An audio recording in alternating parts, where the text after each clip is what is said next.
बड़ी खबर सामने आ रही है। ड्रग्स जिहाद मामले से जुड़ी है बड़ी जानकारी।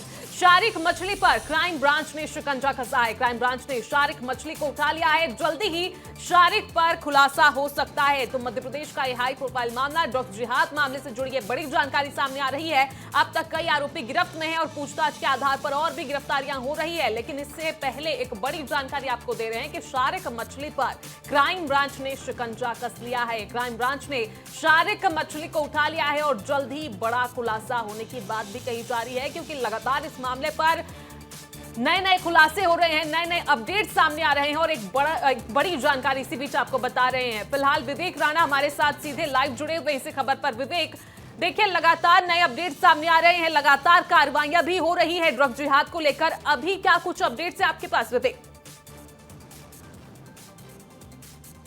बिल्कुल, ड्रग्स जिहाद मामले की बात करें तो अभी तक 5 जो लोग हैं उनको आरोपी बनाया गया, उनको गिरफ्तार किया गया। मगर शारिक मछली की बात करें तो कुछ देर पहले ही शारिक मछली को क्राइम ब्रांच की टीम ने गिरफ्तार किया और गिरफ्तार करके शारिक मछली से जो पूछताछ है वह की जाएगी।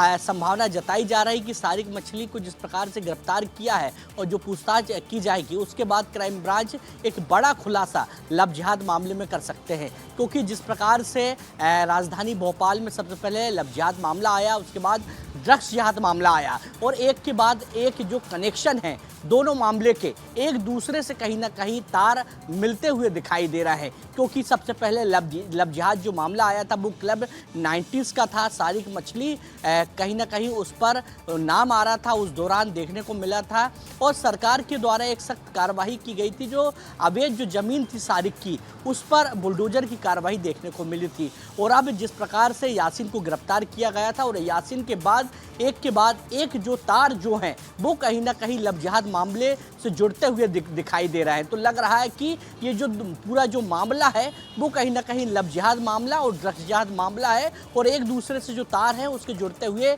दिखाई दे रहे हैं। हालांकि क्राइम ब्रांच आगे चल के कोई बड़े जो खुलासे हैं वह कर सकती है, क्योंकि जिस प्रकार से हाई प्रोफाइल जो ड्रग्स एमडी ड्रग्स पाया गया था, लड़कियों को सबसे पहले आदी बनाया जाता था, उसके बाद उनके साथ शोषण किया जाता था, फिर उसके बाद ब्लैकमेल किया जाता था। तो संभावना ये जताई जा रही है कि राजधानी भोपाल में एक बड़ा जो ग्रोह है वो कहीं ना कहीं इस पूरे मामले में काम कर रहा था।